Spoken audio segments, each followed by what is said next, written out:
ड्राग्सनि हेंथायै बनसुनि हानजा सुरनाय आरो सांग्रांथि मेल हाबाफारि। रायजोआव ड्राग्स आरो फेग्रा मुवा बाहायनायनि बांथायखौ होबथानाय थांखिजों बेरगाव जिल्ला बनसुआ दिनै सांग्रांथि होनायजों लोगोसे हानजा सुरनाय हाबाफारि लायो। फरायसुला फरायसुलिफोरनि आरो लाइमोनफोरनि इयुनखौ गोजों खालामनायनि थांखिखौ फोजोबनानै होनायनि जाहोना ड्राग्स एबा फेग्रा मुवाफोरानो।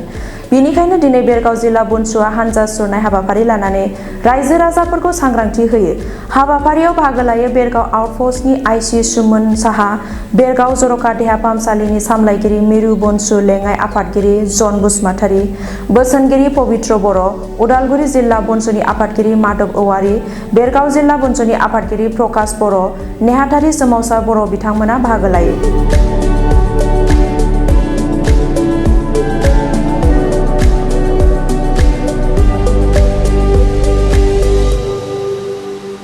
जोङो जाहाथे जोंनि साब डिभिजन एलेकायाव अकल जों बे साब डिभिजननिफ्राय जों जागायदों जाहाथे जोंनि बे साब डिभिजन एलेकायाव जाहाथे जोङो ड्राग्सखौ जोङो फ्रि खालामनो हायो, उदां खालामनो हायो। दा बिनि थाखाय जोङो दिनै भेरगाव जिल्ला बनसुआ मोनसे हाबाफारि लादों आरो बे हाबाफारिनि गेजेरजों जोङो बेखौनो मेसेज खालामनो बा जोङो रायजो राजाखौ फोरमायनो नागिरो जे रायजो राजाया जाहाथे बिनि सायाव गावबा गावनि गथ'फोरखौ जाहाथे एसे नोजोर होयो, मोनाबिलि समाव बबेयाव थाङो बबेयाव थाङा एसे बिसार जाहाथे खालामो। जों मिथिनायावथ' गोबां सिं माने ड्राग्स जानाया सोलिगासिनो दङ, गामि लेभेलफोरावबो हाबबाय, खना खनला हाबगासिनो दङ। दा बिनिखाय बेफोरबायदि मेसेजखौ जों मोननानै जों दुखु मोनदों आरो जाहाथे बिनिफ्राय आरोबाव जाहाथे बारानिफ्राय बारा जालाङा। दा बिनिखायनो बे बाहाय जि माबानाय सोलिबाय थानाय बेखौनो जोङो जुदि दानिफ्रायनो जुदि जोङो बयबो जुदि सांग्रां जायोब्ला निस्सय जोङो साब डिभिजन एलेकायाव मोनसे मोजां गोजोन मोनसे बारहावा जों सोरजिनो हागोन, जोङो बेखौ फोथायनाय दङ। दा बिनिखायनो जोङो बनसुनिफ्राय बेखौनो गोख्रों रावजों जोङो जों खावलायो जे गासैबो जाहाथे बे ओनसोलनि रायजो राजा जों लोगोसे माखासे इन्टेलेक्सुयेलफोर, फोरोंगिरिफोर, NGOफोर, बिनि जिखिनि पुलिस प्रखाखनफोर, लोगोसे मेडिकेलनि जिखिनि जोथोनगिरिफोर, दा बिथांमोनाबो गासिबो जों ज' जानानै जों जुदि फाइट खालामोब्ला बेखौ जोङो उदां खालामनो हागोन होननानै जोंहा फोथायनाय दङ। आरो बेखौनो आङो फोरमायबावगोन जे जोङो बे गोजोनथाव खौराङानो जाहैबाय मा, जे जों ज'हैनो जुदि जोङो बेखौ जुजियोब्ला बेखौ उदां खालामनो हागोन होननानै जोङो फोथायनाय दङ। बेनो जाबाय जोंनि मोजां मेसेज। आरो दिनैनिफ्रायनो बा गाबोननिफ्रायनो जों जाहाथे बेफोरनि सायाव गासिबो नोजोर लाखियो। आरो जोङो गोबां मेसेज फैदों जे गोबां स्कुलफोराव बा कलेजफोराव जे माखासे ड्राग्स जेरै जेनेबा माखासे टेब्लेट ओंखारदों, बे इउबा होननाय टेब्लेट, बे इउबा, डेनड्राइट बेफोरबायदिखौ कफ सिराप बेफोरखौबो सोबनानै खायसेया निसा लायो होननानै जों मिथिना मोन्दों। जाहाथे जोंनि फार्मासिस्टफोराबो मुलि फानग्रा जायफोर दखानिफोर जे बिथांमोना जाहाथे प्रिसक्रिपसन गैयालासेनो बेफोरबायदि निसा जातीय बुस्थुखौ जाहाथे होआ। दा बिनि थाखाय जोङो रिकुवेस्ट खालामदों, खावलायदों जे दासे जोंनि फार्मासिस्टफोरा जाहाथे सेंग्राफोरखौ जाहाथे बेफोरबायदि बेसादखौ बियोब्ला प्रिसक्रिपसन गैयालासे जाहाथे होआ, जाहाथे फैसा खामायनायनि नामाव दा बेफोरबायदि माबाखौ हरोब्ला निस्सय जोंनि यं जेनेरेसनखौ फोजोबनाय जागोन। आरो यं जेनेरेसनखौ जुदि फोजोबोब्ला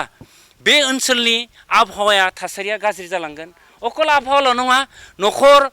बाय बाहागि गासिबो धंख' जालांगोन। दा ओंखायनो खेबसे जुदि ड्राग्स बे हिर'इनखौ बा बेफोरबायदि निसा बुस्थुखौ जुदि लायोब्ला बेखौ फाहामनो थाखाय बिराद गोब्राब जायो आरो बिनिफ्राय गोबां बेरामबो जायो आरो बिमा बिफानि खोथा मानिया जालाङो, बिमा बिफाखौ बुनो दाननो थाखाय साहस खालामो। दा बिनिखायनो बेफोरबायदिसिम जाहाथे जोंनि यं लाइमोन सेंग्रा सिख्लाफोरा बेफोर सिम सहैया, दा बिनि थाखाय जोङो बे मिडियानि गेजेरजों गासै रायजो राजाखौ गुरै खावलायबाय। दा बिथांमोना जोंखौ जोंनि जि बे ड्राग्सनि जों प्रग्राम लानो नागिरनाय लोगो लोगो बिथाङा बिराद गोजोननाय फोरमायदों, जोंनि SDPO सार आरो लोगोसे बेहायनो जोंहा इनचार्ज दङ, इनचार्ज सुमन साहा। दा बिथाङाबो जोंखौ कपारेट खालामफैदों आरो लोगोसे डक्टर भेरगाव मडेल हस्पिटालनि डक्टर दा बिथाङा गोबां गोलाव दिनै एवारनेस जोंनो फोरमायलांदों मा जायो जाबा मा जायो मा बेराम जानो हागौ माबायदि बेखौ माने होबथानो हांगोन आरो माबायदि जोङो सांग्रांथि जानाया मोजां बेफोरनिसिम माने बिथाङा ओरैबायदि स्टेजसिम बुंहैदों जे बेखौ फाहामनो थाखाय बे माने ड्राग्स जाग्रा मानसिखौ हिर'इन जाग्रा मानसिखौ फाहामनो थाखाय दिनैसिम जेनेबा मुलि नागिरनानै मोनाखै होननानै बिथाङा फोरमायदों दा बेनिखायनो गोबां माने अनुस्थानफोर दोङो होनना बुंदों बिथाङा जे ड्राग्सखौ माने ड्राग्स जाग्रा दा बेखौ माने कन्ट्रल खालामनो थाखाय गोबां अनुस्थान दोङो खिन्थु बे अनुस्थाननिफ्राय फैखांनायनि उनावबो बे गथ'आ आरोबाव ड्राग्सखौ जाफिनो होननानै बिथाङा बुंदों दा बेनिखायनो जाहाथे बेफोरबायदि समस्यासिम जाहाथे सहैया दा बिनि थाखाय जोङो रायजो राजाखौ जों खावलायदों बिमा बिफाखौ जोङो दिथागिरिफोरखौ जों खावलायदों जोंनियाव दिनै जोंहा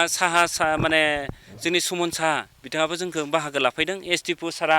बे खाथि खाला कलेज गोबां जायगाफोराव बिथाङा प्रग्राम लागासिनो दङ